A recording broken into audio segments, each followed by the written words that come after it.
Garantías de los derechos y libertades. Artículo 23. 1. Solo la ley podrá limitar o restringir el ejercicio de los derechos fundamentales. 2. Los derechos consagrados en esta Constitución solo estarán sujetos a aquellos límites que sean razonables y puedan ser justificados en una sociedad democrática. 3. En ningún caso un derecho fundamental podrá ser afectado en su esencia, ni se le podrá imponer condiciones, tributos o requisitos que impidan su libre ejercicio. Artículo 24. El Estado deberá adoptar medidas adecuadas para realizar los derechos a la salud, a la vivienda, al agua y al saneamiento, a la seguridad social y a la educación, atendiendo a. El desarrollo progresivo para lograr la efectividad de estos derechos. b. El aseguramiento de un nivel adecuado de protección para cada derecho. c. La no discriminación o diferenciación arbitraria. d. La remoción de obstáculos para asegurar la satisfacción de estos derechos. e. El empleo del máximo de recursos disponibles, con responsabilidad fiscal. f. La satisfacción a través de instituciones estatales y privadas, según corresponda. Artículo 25. Las medidas adecuadas para la realización de los derechos indicados en el artículo anterior serán determinadas por la ley y las normas fundadas en ella. En la aplicación e interpretación de las disposiciones de este artículo, los tribunales no podrán definir o diseñar políticas públicas que realizan los derechos individualizados en el artículo precedente. Artículo 26. 1. El que por causa de actos o omisiones ilegales o arbitrarias sufra privación, perturbación o amenaza en el legítimo ejercicio de los derechos y garantías reconocidos en el artículo 16 de esta Constitución, con exclusión de los derechos enunciados en el inciso siguiente, podrá ocurrir por sí o por cualquiera a su nombre a la Corte de Apelaciones respectiva, la que adoptará de inmediato las providencias que juzgue necesarias para restablecer el imperio del derecho. En el caso del derecho a vivir en un medio ambiente sano y libre de contaminación, procederá esta acción cuando sea afectado por un acto o omisión ilegal imputable a una autoridad o persona determinada. 2. Tratándose de las prestaciones sociales vinculadas al ejercicio de los derechos a la salud, a la vivienda, al agua y al saneamiento, a la seguridad social y a la educación establecidos en el artículo 16 de esta Constitución, el que por causa de actos o omisiones ilegales sufra privación, perturbación o amenaza en el legítimo ejercicio de prestaciones regladas expresamente en la ley podrá ocurrir por sí o por cualquiera a su nombre a la Corte de Apelaciones respectiva, la que ordenará el cumplimiento de la prestación, asegurando la debida protección del afectado. 3. Una ley regulará el procedimiento de estas acciones, cuya tramitación será breve y concentrada, y gozará de preferencia para su vista y fallo. 4. El tribunal, antes de resolver la acción, podrá adoptar cualquier medida provisional urgente. 5. Sin perjuicio de lo señalado en el inciso anterior, en el caso de que la Corte desestimare la acción por considerar que el asunto es de lato conocimiento o no tiene naturaleza cautelar, indicará el procedimiento que en derecho corresponda y que permita la resolución del asunto. 6.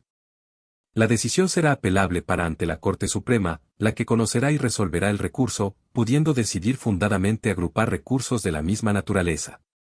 Artículo 27. 1. Toda persona que se hallare arrestada, presa o detenida con infracción de lo dispuesto en esta Constitución o en las leyes, podrá reclamar por sí, o por cualquiera a su nombre, ante la Corte de Apelaciones respectiva.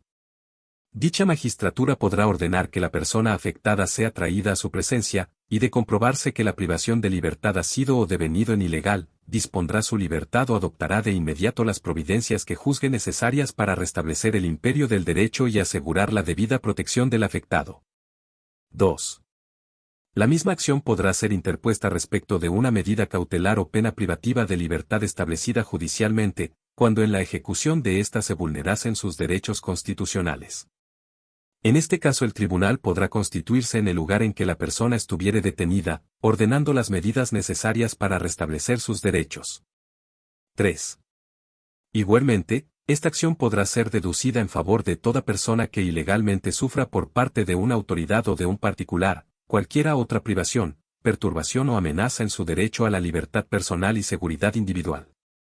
La respectiva magistratura dictará en tal caso las medidas indicadas en los incisos anteriores que estime conducentes para restablecer el imperio del derecho y asegurar la debida protección del afectado.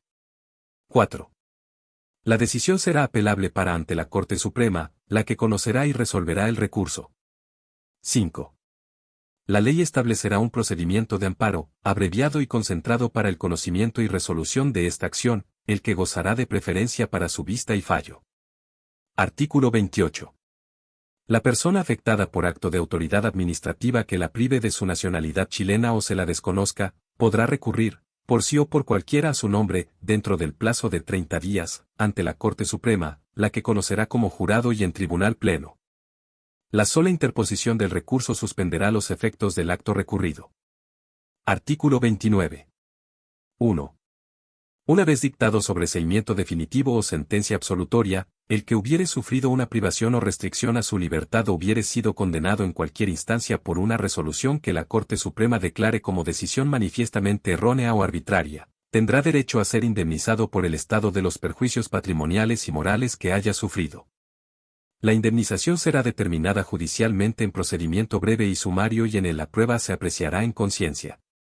2. El Estado responderá por la conducta administrativa que, con ocasión de un proceso judicial, genere una administración de justicia defectuosa que ocasione un daño. Estados de excepción. Artículo 30. 1. El ejercicio de los derechos y garantías que la Constitución asegura a todas las personas solo puede ser afectado bajo las siguientes situaciones de excepción: guerra externa o interna, grave conmoción interior, emergencia y calamidad pública, cuando afecten gravemente el normal desenvolvimiento de las instituciones del Estado. 2. Solo podrá restringirse o suspenderse el ejercicio de los derechos y garantías expresamente señalados en los artículos siguientes. Artículo 31. 1. El estado de asamblea, en caso de guerra exterior, y el estado de sitio, en caso de guerra interna, grave conmoción interior o acto terrorista, serán declarados por el Presidente de la República, con acuerdo del Congreso Nacional. La declaración deberá determinar las zonas afectadas por el estado de excepción correspondiente. 2. El Congreso Nacional, dentro del plazo de 5 días contado desde la fecha en que el Presidente de la República someta la declaración de estado de asamblea o de sitio a su consideración, deberá pronunciarse aceptando o rechazando la proposición, sin que pueda introducirle modificaciones. Si el Congreso no se pronunciara dentro de dicho plazo, se entenderá que aprueba la proposición del presidente. 3. Sin embargo, el presidente de la República podrá aplicar el estado de asamblea o de sitio de inmediato mientras el Congreso Nacional se pronuncia sobre la declaración, pero en este último estado solo podrá restringir el ejercicio del derecho de reunión. Las medidas que adopte el presidente de la República en tanto no se reúna el Congreso Nacional, podrán ser objeto de revisión por los tribunales de justicia, sin que sea aplicable, entre tanto, lo dispuesto en el inciso 1 del artículo 36.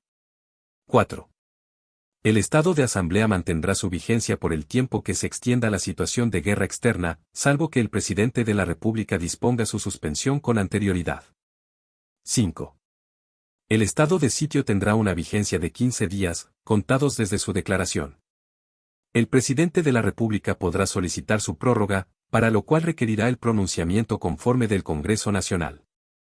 En el evento de una tercera prórroga o de las que le sucedan, se requerirá el voto conforme de la mayoría absoluta de los diputados y senadores en ejercicio. 6.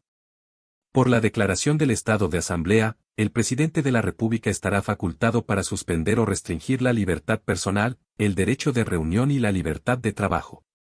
Podrá, también, restringir el ejercicio del derecho de asociación, interceptar, abrir o registrar documentos y toda clase de comunicaciones, disponer requisiciones de bienes y establecer limitaciones al ejercicio del derecho de propiedad. 7. Por la declaración de estado de sitio, el presidente de la República podrá restringir la libertad de locomoción y arrestar a las personas en sus propias moradas o en lugares que la ley determine y que no sean cárceles ni estén destinados a la detención o prisión de reos comunes. Podrá, además, suspender o restringir el ejercicio del derecho de reunión. Artículo 32. 1. El estado de catástrofe, en caso de calamidad pública, lo declarará el presidente de la República, determinando la zona afectada por la misma. 2. El Congreso Nacional podrá dejar sin efecto la declaración transcurridos 180 días desde esta, si las razones que la motivaron hubieran cesado en forma absoluta. Con todo, en su primera declaración, el presidente de la República solo podrá declarar el estado de catástrofe por un periodo superior a un año con acuerdo del Congreso Nacional. Asimismo, el presidente de la República podrá solicitar cualquier plazo de prórroga, el que también requerirá el acuerdo del Congreso. 3. El Congreso Nacional, dentro del plazo de 5 días contado desde la fecha en que el presidente de la República someta la declaración de estado de catástrofe, deberá pronunciarse aceptando o rechazando la proposición, sin que pueda introducirle modificaciones. El referido acuerdo se tramitará en la forma establecida en el inciso 2 del artículo 31. 4. Declarado el estado de catástrofe, las zonas respectivas quedarán bajo la dependencia inmediata del jefe de la Defensa Nacional designado por el presidente de la República. Esta autoridad asumirá la dirección y supervigilancia de aquellas zonas con las atribuciones y deberes que la ley señale. 5. Por la declaración del estado de catástrofe, el presidente de la República podrá restringir las libertades de locomoción y de reunión. Podrá, asimismo, disponer requisiciones de bienes, establecer limitaciones al ejercicio del derecho de propiedad y adoptar todas las medidas extraordinarias de carácter administrativo que sean necesarias para el pronto restablecimiento de la normalidad en la zona afectada. Artículo 33. 1. El estado de emergencia, en caso de grave alteración del orden público o de grave daño para la seguridad interior, lo declarará el presidente de la República, determinando las zonas afectadas por dichas circunstancias. El estado de emergencia no podrá extenderse por más de 15 días, sin perjuicio de que el presidente de la República pueda prorrogarlo por igual periodo. Sin embargo, para sucesivas prórrogas, el presidente requerirá siempre el acuerdo del Congreso Nacional. El referido acuerdo se tramitará en la forma establecida en el inciso 2 del artículo 31. 2. Declarado el estado de emergencia, las zonas respectivas quedarán bajo la dependencia inmediata del jefe de la Defensa Nacional designado por el presidente de la República. Esta autoridad asumirá la dirección y supervigilancia de aquellas zonas con las atribuciones y deberes que la ley señale. 5. Por la declaración del estado de catástrofe, el presidente de la República podrá restringir las libertades de locomoción y de reunión. Podrá, asimismo, disponer requisiciones de bienes, establecer limitaciones al ejercicio del derecho de propiedad y adoptar todas las medidas extraordinarias de carácter administrativo que sean necesarias para el pronto restablecimiento de la normalidad en la zona afectada. Artículo 33. 1. El estado de emergencia, en caso de grave alteración del orden público o de grave daño para la seguridad interior, lo declarará el presidente de la República, determinando las zonas afectadas por dichas circunstancias. El estado de emergencia no podrá extenderse por más de 15 días, sin perjuicio de que el presidente de la República pueda prorrogarlo por igual periodo. Sin embargo, para sucesivas prórrogas, el presidente requerirá siempre el acuerdo del Congreso Nacional. El referido acuerdo se tramitará en la forma establecida en el inciso 2 del artículo 31. 2. Declarado el estado de emergencia, las zonas respectivas quedarán bajo la dependencia inmediata del jefe de la Defensa Nacional designado por el presidente de la República. Esta autoridad asumirá la dirección y supervigilancia de aquellas zonas con las atribuciones y deberes que la ley señale. 3. Por la declaración del estado de emergencia, el presidente de la República podrá restringir las libertades de locomoción y de reunión. Artículo 34. En los estados de excepción constitucional, las respectivas jefaturas de la Defensa Nacional deberán actuar de conformidad con lo establecido en la ley con las autoridades civiles. Artículo 35. 1. Una ley de quórum calificado regulará los estados de excepción, así como su declaración y la aplicación de las medidas legales y administrativas que procediera a adoptar bajo aquellos. Dicha ley considerará lo estrictamente necesario para el pronto restablecimiento de la normalidad constitucional y no podrá afectar las competencias y el funcionamiento de los órganos constitucionales ni los derechos e inmunidades de sus respectivos titulares. 2. El presidente de la República dará cuenta al Congreso Nacional de las medidas adoptadas en virtud de la declaración de los estados de excepción constitucional. La ley institucional respectiva regulará la forma en que se cumplirá este deber. 3. Las medidas que se adopten durante los estados de excepción no podrán, bajo ninguna circunstancia, prolongarse más allá de la vigencia de los mismos. 4. La solicitud de renovación de los estados de excepción será informada por una comisión bicameral compuesta por igual número de diputados y senadores. Esa comisión deberá recomendar aprobar o rechazar la prórroga teniendo en consideración la suficiencia de las medidas adoptadas y el uso efectivo de las atribuciones que otorga. Artículo 36. 1. Los tribunales de justicia no podrán calificar los fundamentos ni las circunstancias de hecho invocados por la autoridad para decretar los estados de excepción, sin perjuicio de lo dispuesto en el artículo 30. No obstante, respecto de las medidas particulares que afecten derechos constitucionales, siempre existirá la garantía de recurrir ante las autoridades judiciales a través de los recursos que corresponda. 2. El decreto del presidente de la República y los actos administrativos del jefe de la Defensa Nacional dictados en virtud de la declaración del estado de excepción constitucional deberán señalar expresamente los derechos que se restrinjan o suspendan. 3. Las requisiciones que se practiquen darán lugar a indemnizaciones en conformidad con la ley. También darán derecho a indemnización las limitaciones que se impongan al derecho de propiedad cuando importen privación de alguno de sus atributos o facultades esenciales y con ello se cause daño. Deberes constitucionales. Artículo 37. 1. Todas las personas deben respetarse y comportarse fraternal y solidariamente. Asimismo, deben honrar la tradición republicana, defender y preservar la democracia, y observar fiel y lealmente la Constitución y la ley. 2. Del mismo modo, todas las personas deben contribuir a preservar el patrimonio ambiental, cultural e histórico de Chile. 3. Es un deber de todos los habitantes de la República proteger el medio ambiente, considerando las generaciones futuras, y prevenir la generación de daño ambiental. En caso de que se produzca, serán responsables del daño que causen, contribuyendo a su reparación en conformidad con la ley. 4. Todos los ciudadanos que ejercen funciones públicas tienen el deber de desempeñar fiel y honradamente sus cargos, dando cumplimiento al principio de probidad en todas sus actuaciones. Combatir la corrupción es un deber de todos los habitantes de la República. 5. Los habitantes de la República deben cumplir con las cargas públicas, contribuir al sostenimiento del gasto público mediante el pago de tributos de acuerdo con su capacidad económica, y votar en las elecciones y plebiscitos, todo de conformidad con la Constitución y la ley. Asimismo, deben defender la paz y usar métodos pacíficos de acción política. 6. Los habitantes de la República tienen el deber de asistir, alimentar, educar y amparar a sus hijos.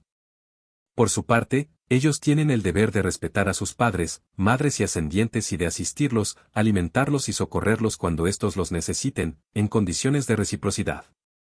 7. Toda persona, institución o grupo debe velar por el respeto de la dignidad de los niños y de los adultos mayores. La familia tiene el deber de cuidado de todos sus miembros. El Estado ofrecerá mecanismos de apoyo y acompañamiento a la maternidad y a la crianza. 8.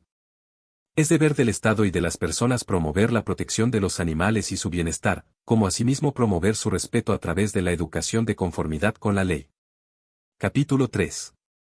Representación política y participación. Artículo 38. 1. Las personas tienen derecho a participar en los asuntos de interés público, mediante la elección de representantes, plebiscitos y mecanismos de participación que la Constitución establece. 2. Es deber de los órganos del Estado respetar y promover el ejercicio de este derecho, tendiendo a favorecer una amplia deliberación ciudadana en los términos establecidos en esta Constitución. Artículo 39. 1. En las votaciones populares y plebiscitos, el sufragio será personal, igualitario, secreto, informado y obligatorio. La ley electoral establecerá el procedimiento, el órgano competente y las sanciones que se aplicarán por el incumplimiento de este deber. En las elecciones primarias convocadas en virtud de lo dispuesto en el inciso 9 del artículo 44 el sufragio será voluntario. 2. Solo podrá convocarse a votación popular para las elecciones y plebiscitos expresamente previstos en esta Constitución. Artículo 40. 1. Habrá un sistema electoral público.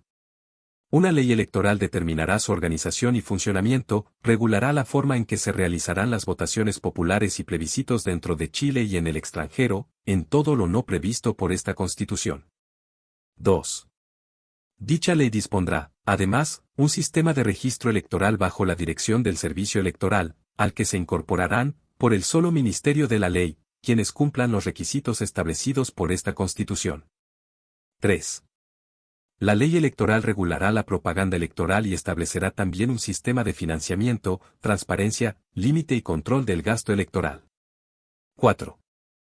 Los independientes podrán participar en la presentación de candidaturas y en los procesos electorales en conformidad con esta Constitución y la ley electoral. 5. El resguardo del orden público durante las elecciones y plebiscitos corresponderá a las Fuerzas Armadas, Carabineros de Chile y Gendarmería de Chile del modo que indique la ley. Partidos políticos. Artículo 41. 1.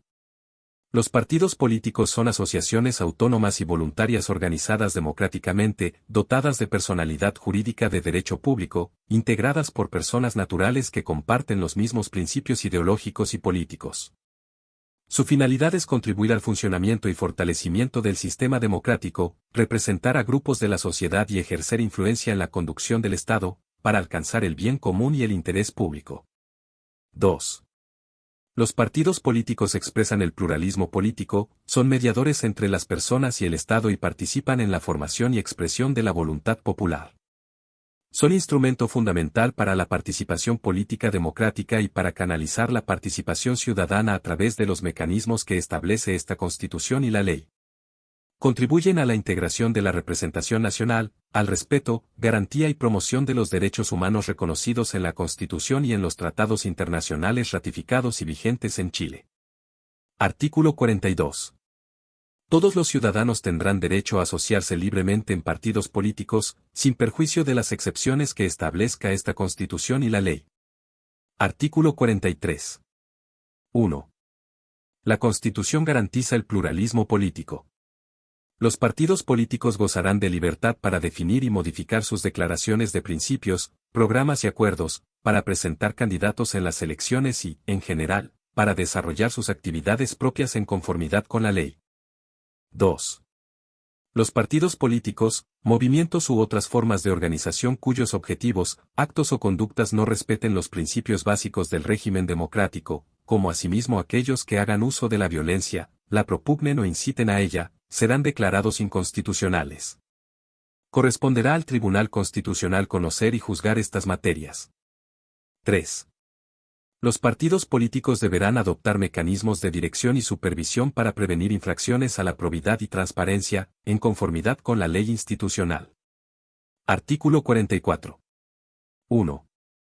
La ley institucional determinará los requisitos para formar y disolver un partido político y demás normas para que puedan llevar a cabo sus actividades y señalará las reglas a que se sujetará el financiamiento para su funcionamiento ordinario y para las campañas electorales.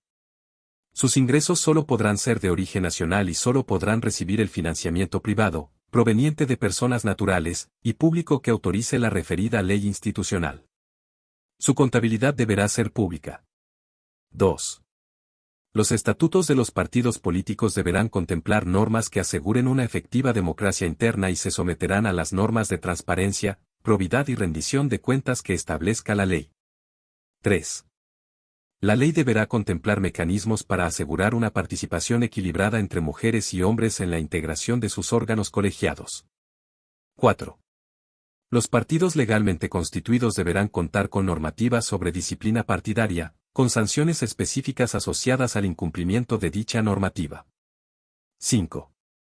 Los partidos políticos podrán acceder a financiamiento cuando estén constituidos y cumplan con las normas que regulen su funcionamiento y organización interna. 6. El registro general de afiliados de un partido político será administrado por el Servicio Electoral y será reservado, salvo para sus respectivos afiliados. 7. Sus elecciones internas, en lo que respecta a su órgano intermedio colegiado nacional y de Tribunal Supremo, serán supervigiladas por el Servicio Electoral y calificadas por el Tribunal Calificador de Elecciones, mientras que las de su órgano ejecutivo nacional serán además administradas por el Servicio Electoral y calificadas por el Tribunal Calificador de Elecciones, en la forma que señale la ley electoral respectiva. En caso de que el órgano ejecutivo nacional sea elegido indirectamente a través de otro órgano del partido, las elecciones de este último serán las administradas por el Servicio Electoral. 8. La potestad sancionatoria de los partidos políticos se radica en su Tribunal Supremo y tribunales regionales. Su aplicación se hará con las garantías de un procedimiento justo y racional. La sentencia definitiva del Tribunal Supremo que hubiere ordenado o confirmado la aplicación de una sanción de expulsión o suspensión de un afiliado será reclamable ante el Tribunal Calificador de Elecciones y solo surtirá efectos una vez que se encuentre ejecutoriada. 9. Una ley electoral establecerá un sistema de elecciones primarias que podrá ser utilizado por los partidos políticos para la nominación de candidatos a cargos de elección popular que determine la ley, cuyos resultados serán vinculantes para estas colectividades, salvo las excepciones que ésta establezca. Aquellos que no resulten elegidos en las elecciones primarias no podrán ser candidatos, en esa elección, al respectivo cargo. Mecanismos de participación. Artículo 45. La Ley Institucional del Congreso Nacional establecerá mecanismos de participación ciudadana en el proceso de formación de la ley, habilitando un repositorio que reúna la información generada en virtud de estos, para orientar el debate parlamentario. Artículo 46. 1. Un grupo de 100 personas habilitadas para sufragar podrá registrar en la plataforma del Servicio Electoral una iniciativa ciudadana de ley. Para que la iniciativa sea discutida en el Congreso Nacional deberá, en todo caso, reunir un apoyo equivalente al 4% del último padrón electoral y no superior al 6% de dicho padrón. En todo caso, no serán procedentes las iniciativas ciudadanas de ley para reformar la Constitución, para derogar una ley ni tampoco respecto de aquellas materias que correspondan a la iniciativa exclusiva del Presidente de la República y a tratados internacionales. 2. El Servicio Electoral dispondrá de un sistema tecnológico y expedito para registrar las iniciativas ciudadanas de ley. Estas deberán presentarse por escrito, contener las ideas matrices o fundamentales que las motivan y el articulado que se propone. Existirá un plazo de 180 días para que la propuesta sea conocida por la ciudadanía y pueda reunir el apoyo exigido en el inciso 1. 3. Obtenidos los apoyos a que se refiere este artículo, el Servicio Electoral remitirá la iniciativa al Congreso Nacional, para que inicie su tramitación de acuerdo al procedimiento de formación de la ley. Será aplicable a la tramitación de estas iniciativas lo dispuesto en el artículo 87 y en el artículo 172. Transcurrido el plazo referido en el inciso anterior sin haberse reunido los apoyos requeridos, el Servicio Electoral archivará la iniciativa. Artículo 47. 1. La ley garantizará la participación de las personas en la gestión pública de los órganos de la Administración del Estado, estableciendo condiciones favorables para su ejercicio efectivo. Asimismo, establecerá mecanismos para que participen en su fiscalización y control. 2. La ley deberá contemplar audiencias o consultas públicas en los procesos de elaboración de normas de carácter general en los diversos niveles de la Administración del Estado, así como los mecanismos necesarios para recopilar y sistematizar los datos e información generada en las referidas audiencias o consultas.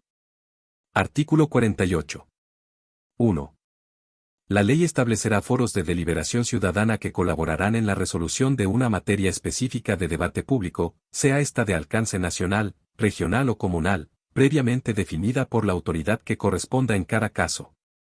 Dichos foros serán de carácter consultivo y podrán efectuar recomendaciones sobre los asuntos que expresamente se sometan a su conocimiento. 2. Existirá una instancia colegiada de carácter imparcial cuya función será convocar al foro de deliberación a requerimiento de la autoridad competente y velar por la correcta aplicación de este procedimiento. 3. El foro de deliberación será escogido por un mecanismo de selección aleatoria entre los ciudadanos, pudiendo estos aceptar o rechazar la convocatoria a participar. La integración aleatoria del foro deberá garantizar una participación representativa de la población, diversa y pluralista. Artículo 49. 1. El gobernador regional o el alcalde, según corresponda, con el acuerdo o a requerimiento de los 2/3 de los consejeros regionales o concejales en ejercicio, respectivamente, o un grupo de personas habilitadas para sufragar que represente el 8% del padrón electoral regional o comunal, respectivamente, podrá someter a plebiscito aquellas materias de competencia municipal o regional, según corresponda, señaladas expresamente en la ley institucional. Lo aprobado en estos plebiscitos por la mayoría absoluta de los sufragios válidamente emitidos será vinculante para las autoridades regionales o comunales, siempre que cumpla con el quórum correspondiente y demás requisitos establecidos en la ley. 2. La ley institucional regulará la oportunidad y forma de la convocatoria de los plebiscitos regionales y locales, la época en que podrán llevarse a cabo, los requisitos para que los ciudadanos puedan patrocinar una iniciativa y los mecanismos de votación y escrutinio. 3. En ningún caso lo resuelto en estos plebiscitos podrá modificar lo establecido en los presupuestos regionales o municipales ni afectar a otras regiones o comunas. Artículo 50. 1. El gobernador regional o el alcalde, previo requerimiento del Consejo Regional o del Consejo Municipal, según corresponda, consultará a los ciudadanos de su región o comuna sobre sus prioridades presupuestarias. Esta consulta no será vinculante. 2. La ley determinará las oportunidades y forma de la convocatoria de dichas consultas, la que deberá realizarse al menos una vez por cada mandato regional o municipal. Capítulo 4 Congreso Nacional. Artículo 51. 1. El Congreso Nacional se compone de dos ramas, la Cámara de Diputadas y Diputados y el Senado. Ambas concurren a la formación de las leyes en conformidad con esta Constitución y tienen las demás atribuciones que ella establece. 2. La ley podrá establecer mecanismos para promover la participación política de los pueblos indígenas en el Congreso Nacional. Composición de la Cámara de Diputadas y Diputados y del Senado. Artículo 52. 1. La Cámara de Diputadas y Diputados está integrada por miembros elegidos en votación directa por distritos electorales. La ley electoral respectiva determinará los distritos electorales y la forma de su elección. 2. La Cámara de Diputadas y Diputados se renovará en su totalidad cada 4 años. 3. La distribución de los escaños entre los distritos tenderá a la representación equitativa según la población del territorio electoral. Artículo 53. 1. El Senado se compone de miembros elegidos en votación directa por circunscripciones senatoriales, en consideración a las regiones del país, cada una de las cuales constituirá, a lo menos, una circunscripción. La ley electoral respectiva determinará el número de senadores, las circunscripciones senatoriales y la forma de su elección. 2. Los senadores durarán 8 años en su cargo y se renovarán por mitades cada 4 años, en la forma que determine la ley electoral respectiva. Artículo 54. Para ser elegido diputado o senador se requiere ser ciudadano con derecho a sufragio, tener cumplidos 21 y 35 años de edad al día de la elección, respectivamente, haber cursado la enseñanza media o equivalente y tener residencia en la región a que pertenezca el territorio electoral correspondiente durante un plazo no inferior a 2 años, contado hacia atrás desde el día de la elección. Artículo 55. 1. Se entenderá que los diputados y senadores tienen, por el solo ministerio de la ley, su residencia en la región correspondiente, mientras se encuentren en ejercicio de su cargo. 2. Las elecciones de diputados y de senadores se efectuarán conjuntamente con la primera votación para elegir al presidente de la República. 3. Los diputados podrán ser reelegidos sucesivamente en el cargo hasta por 2 periodos, los senadores podrán ser reelegidos sucesivamente en el cargo hasta por un periodo. Para estos efectos se entenderá que los diputados y senadores han ejercido su cargo durante un periodo cuando han cumplido más de la mitad de su mandato. Con todo, en ningún caso se computarán como periodos sucesivos, para la aplicación de la presente regla, cuando se ha ejercido el cargo de diputado o senador de manera no consecutiva. 4. Las vacantes de diputados y las de senadores se proveerán con el ciudadano que señale el partido político al que pertenecía el parlamentario que produjo la vacante al momento de ser elegido. 5. Los parlamentarios elegidos como independientes no serán reemplazados. 6. Los parlamentarios elegidos como independientes que hubieren postulado asociados a un partido político serán reemplazados por el ciudadano que señale el partido que declaró su candidatura. 7. Para proveer las vacantes a que hacen referencia los incisos 4 y 6, los respectivos partidos políticos deberán seguir los procedimientos establecidos en sus estatutos, los que contemplarán los mecanismos de consulta a los órganos internos que éstos determinen. 8. El reemplazante deberá reunir los requisitos para ser elegido diputado o senador, según el caso. Con todo, un diputado podrá ser nominado para ocupar el puesto de un senador, debiendo aplicarse, en ese caso, las normas de los incisos anteriores para llenar la vacante que deja el diputado, quien al asumir su nuevo cargo cesará en el que ejercía. 9. El nuevo diputado o senador ejercerá sus funciones por el término que faltaba a quien originó la vacante, el que no será considerado para el límite establecido en el inciso 3. 10. En ningún caso procederán elecciones complementarias. Artículo 56. 1. No será procedente la declaración de las listas conformadas solamente por candidatos independientes. 2. Corresponderá al Consejo Directivo del Servicio Electoral actualizar, cada 10 años, la asignación de los escaños de diputados entre los distritos establecidos, de acuerdo con el procedimiento y en los plazos establecidos en la ley electoral. 3. La Cámara de Diputadas y Diputados estará compuesta por miembros elegidos en distritos plurinominales. En cada uno de estos distritos se elegirán entre 2 y 6 escaños, de acuerdo con un sistema previamente establecido por la ley electoral. 4. Solo los partidos políticos que alcancen, al menos, el 5% de los votos válidamente emitidos, a nivel nacional, en la elección de los miembros de la Cámara de Diputadas y Diputados respectiva, tendrán derecho a participar en la atribución de escaños en dicha Cámara. Esta regla no se aplicará al partido que tenga escaños suficientes para sumar como mínimo 8 parlamentarios en el Congreso Nacional, entre los eventualmente elegidos en dicha elección parlamentaria y los senadores que continúan en ejercicio hasta la siguiente elección. Los votos obtenidos por los partidos políticos que no obtengan escaños, conforme a las reglas anteriores, se asignarán a los partidos del pacto que sí cumplan con los requisitos para integrar la Cámara de Diputadas y Diputados, de manera proporcional al número de votos obtenidos por ellos en el respectivo distrito electoral. 5. A los independientes que integren una lista de un partido se les aplicarán las reglas del inciso anterior. 6. El cálculo de los porcentajes señalados se hará según el escrutinio general practicado por el Tribunal Calificador de Elecciones. Atribuciones exclusivas de la Cámara de Diputadas y Diputados. Artículo 57. Son atribuciones exclusivas de la Cámara de Diputadas y Diputados. A. Ejercer la potestad fiscalizadora. Para ello, la Cámara puede: 1. Adoptar acuerdos o sugerir observaciones, con el voto de la mayoría de los diputados presentes, los que se transmitirán por escrito al presidente de la República, quien deberá dar respuesta fundada por medio del ministro de Estado que corresponda, dentro del plazo de 30 días contado desde que es recibida dicha comunicación. Sin perjuicio de lo anterior, cualquier diputado podrá solicitar, con el voto favorable de un tercio de los diputados presentes, determinados antecedentes al presidente de la República y a los órganos de la Administración del Estado que determine la ley institucional del Congreso Nacional, quienes contestarán fundadamente por intermedio del ministro de Estado que corresponda, dentro del mismo plazo señalado en el párrafo anterior. En ningún caso los acuerdos, observaciones o solicitudes de antecedentes afectarán la responsabilidad política de los ministros de Estado. 2. Citar a un ministro de Estado, a petición de a lo menos un tercio de los diputados en ejercicio, con el fin de formularle preguntas en relación con materias vinculadas al ejercicio de su cargo. Con todo, un mismo ministro no podrá ser citado para este efecto más de 3 veces dentro de un año calendario, sin previo acuerdo de la mayoría absoluta de los diputados en ejercicio.